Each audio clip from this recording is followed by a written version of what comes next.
Hello Internet, welcome to the Collective Arcana, a channel all about tabletop gaming. I'm Sarah and I'm here for the long promised dragon painting tutorial. Been promising this for a little while and I'm sorry for the delay on that. But he is done. And so I'm going to do a step-by-step tutorial. This one is actually a request as far as colors go. I painted this for a friend of mine and she wanted a kind of a blue with some purple on it, kind of dragon, but the tutorial will apply to any color scheme. It's more about the techniques I used and the layers and the steps I took. So hopefully it'll still help you even if you are painting a different color dragon. So let's get started. Okay, let's hop right in. So to start, I have these one-time use super glue tubes from the Dollar Tree. Best investment of $1 ever for a miniature painter. Get those if you can. Now, probably it would be smarter to remove the flash lines before you glue it together, but since I was doing the video on him, I thought it might make more sense to glue them together first. But basically, you're just going to use an X-Acto knife and kind of peel off any flash lines. And then I'm also using a little file to stand out some areas too. I think you could really get away with just the X-Acto knife if you wanted. But I did get this kit, I believe it was for jewelry making, metal files to just sort of help smooth it out. These files are good though for after you fill in the flash lines because they can smooth out the Milliput or whatever you use. They're just nice to have around. The Milliput is just like a 2-part putty that you mix together, and I really like working with it. I know other people use different green stuff, I think is what it's called, but I've always just used this. It's pretty cheap. It was like $7, I think, for a box that seemingly is lasting us forever. So I'm using like sculpting tools to push it into any of the gaps. You'll notice some pretty bad gaps, especially on the wings and tail and head. You'll see them around the joints. Anywhere you glue them together, you're going to want to fill that stuff in. And I know I talk about this in every single tutorial I do, but I've seen some really beautiful, paint jobs that are ruined by gaps in flash lines. Like, they put so much work into it, and you can't unsee those if you're used to taking them off. So, another tip with this is with the Milliput. Once you press it in, you can get like a Q-tip or even wet your finger in some water and smooth out the Milliput so you don't have to sand it very much. This works really well. You get better with practice, obviously, but if you use enough water to get it pushed in there, you might not have to sand at all. But if you do need to sand, those metal files come in handy. So this is what it's going to look like. Just any part that's yellow was Milliputted and smoothed in. And once you paint it all one color, you won't even be able to tell. If you have some gaps that are huge, like I believe the one on the tail was pretty bad, you might have to fake some texture. And that's the other good thing about Milliput is it's basically like clay. So you can kind of just poke some little shapes into it, just so it's not smooth. It doesn't even have to match perfectly, just so it'll blend in once the paint's on. So once all that's filled in and it is dry, you can move on to priming. I won't lie, I have been known to prime before the Milliput has had time to dry, and I'll be honest, I haven't noticed any problems. Okay, so I have a confession to make. I got kind of far on this dragon and started over. And that's not because I wasn't happy with how it came out in general, it's just that I'm painting this for somebody specifically, and she asked for a very vibrant blue, bright dragon. So my first time pass went kind of dark, and I primed with black primer, and so when I went back the second time I primed with gray primer so the color could shine through better. So really this is about what kind of, color scheme are you looking for? Do you want something that's super bright? Go with a lighter primer. I'm honestly probably going to stop buying the black, just because I tend to do vibrant colors anyway, so it's just a better fit for my style. But a lot of, the more realistic paint will look better with the black, so it's your call on that one. So yeah, on one side, this is going to be, I'm going to still show you how it turned out with the darker paint job, just so you can see. But then we're going to finish with the light one. So I'm not going to paint the base of this dragon until the very end, and I did a whole separate tutorial on that, so that won't be included.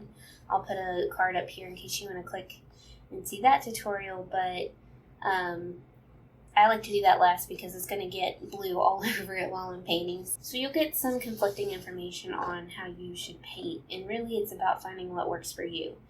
What works for me is not the standard start dark, work light, I believe. I like to actually start with the mid-tone. So I'll have like the shadow colors and the highlights, but I like to do the base color as the mid-tone, not anything darker or lighter.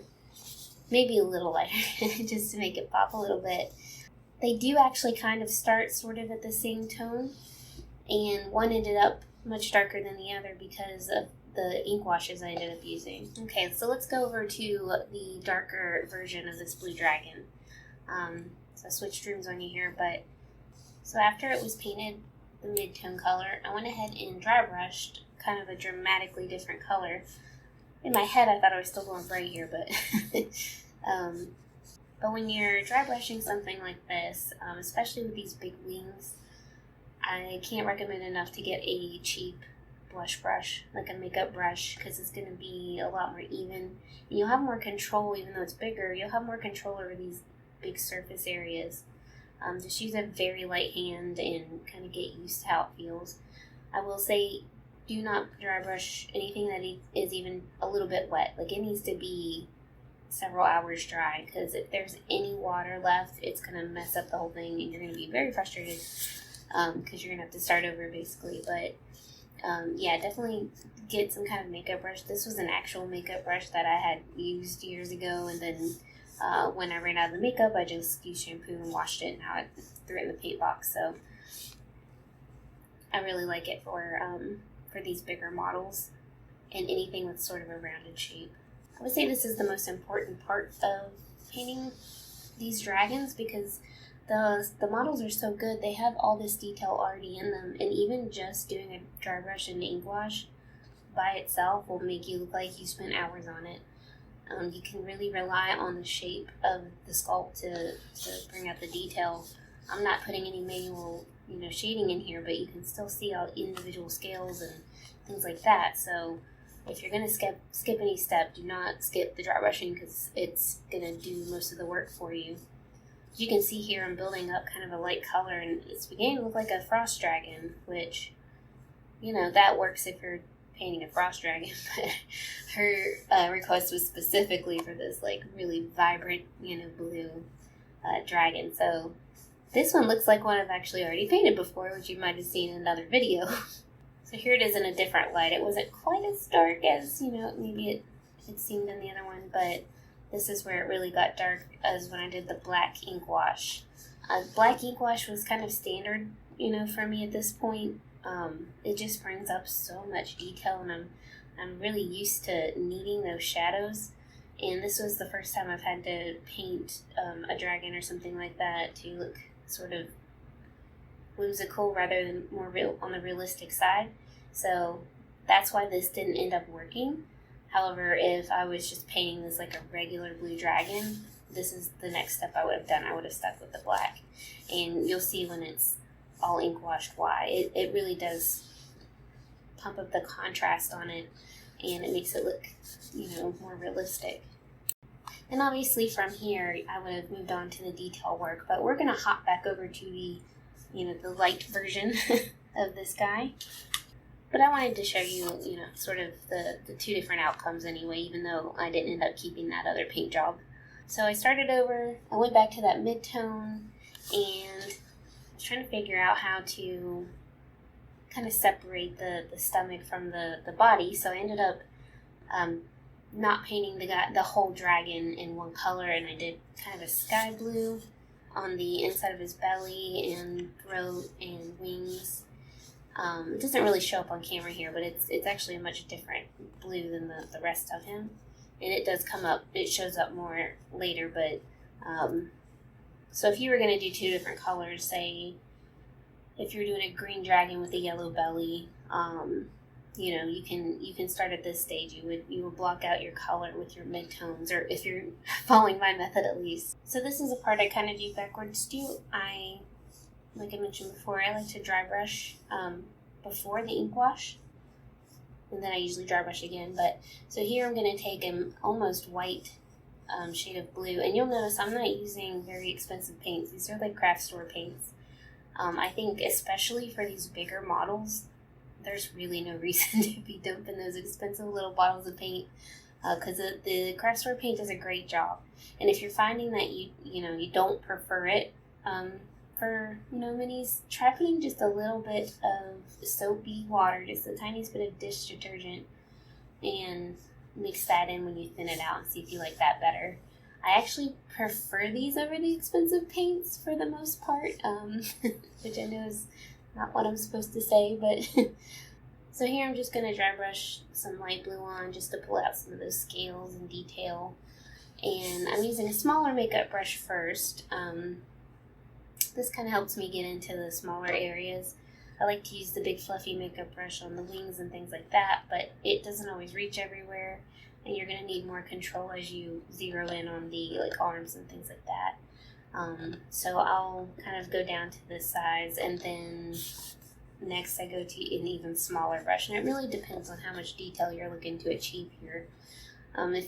If you're like me and you enjoy doing the detail work and it's sort of meditative for you, and you want to have a display model, that kind of thing, take your time and get a tiny brush and get in there after you kind of size down from the other two sizes.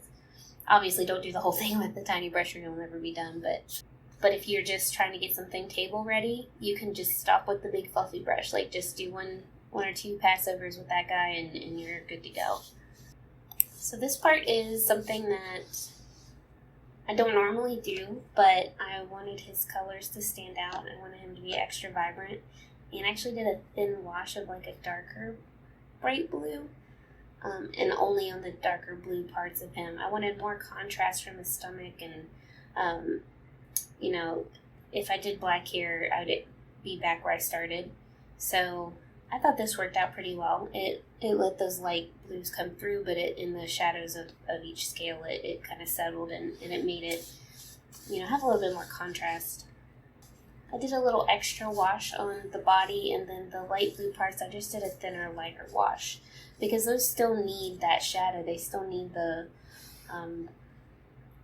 shadows between the scales to bring out the detail, but if we do it too dark, then it's going to be all the same color again. And if you're wondering why I'm ink washing after dry brushing, it might be a silly step. You could probably just skip that first dry brushing, but I don't know. I feel like sometimes the ink wash pulls it all together a little bit more, and then, I'll do one more highlight dry brushing. Next, I am going to dry brush a little bit of metallic paint. I do this with all of the dragons just because it makes the scales look like that hard, that material that scales are made of. It's always kind of reflective. And if you get these colored metallic paints, then they don't really show up as pigmented color. It just shows a little bit of sort of plasticky, not plastic, but like a snake scale. It's a little reflective. On top of that, it somehow just brings out even more detail than regular dry brushing. Even if you just do the lightest bit, use a very light hand, wipe almost all of it off of your brush, because it's gonna show, even if you have the little spit on there. It's gonna be very important to clear coat this after you're completely done, so that you don't, because sometimes that pigment kind of rubs off. So on this specific dragon, she wanted some purple. So I was having a little trouble figuring out where to put that, because I did try to paint the stomach, which I did not show. I did try to do a light purple stomach, and he ended up looking very Eastery. So I went back to the blue, but so what I ended up doing was sort of hand painting some purple into each of the scales around the head and in the nails and stuff like that, and kind of added the detail in that way. Normally on this step, though, if let's say you're doing a green dragon, I might go in with a lighter, almost neon green, and just lightly give it a little extra, even kind of like a dry brush or a wet blend. And a wet blend is just when it's kind of watered down and you sort of layer it up gradually, so it's kind of smooth and transition. I didn't take video of the detail work because I've tried that in the past and it's really hard to see, so I'm just going to talk through some pictures here. So, of course, paint the teeth and stuff like that. I have a tiny brush. I have a brush that's 4 steps under 0, and I can't even find it on Amazon now, which is unfortunate, but I'm sure they're out there. I would start out painting the eyes and the teeth just white. Give yourself a nice blank, clean canvas. And then for the teeth, I sometimes like to add a little bit of black to make it look more real. It's kind of gross, but to do that, you can just do like sort of dandelion yellow and then maybe like a tan wash very lightly. You can play around with it, and if you hate it, just paint over it. But you can really make some realistic looking teeth with just a little black. And if you've noticed it's gotten like a little too out of hand, just do a white, just a white highlight over the tooth and then leave some of that around the gum line and you should be good to go. So for the eye, I ended up doing blue eyes with him. And to do that, I just drew, because I wanted him to have kind of like reptile eyes. So I just drew like a single line of black. And then I did, 2 blue and then outline the blue. Now this is a lot more than I've ever actually done on a dragon. I usually just do kind of a solid color that might, fade to another color in the center. So you don't have to get this detailed with it, but I'm really happy with how it turned out, and it was weirdly easier than I thought. All you have to do is sort of go like a straight line, and then you can clean up around the eye. So just don't be afraid to get a little messy, and then just clean it up after. That's so much easier than trying to stay in that little tiny space.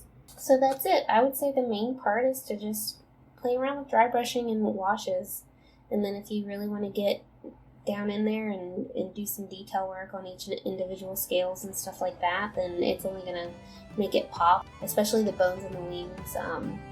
Really, the dry brush does all the work. That's the secret. Thank you so much for watching. We'll see you next time.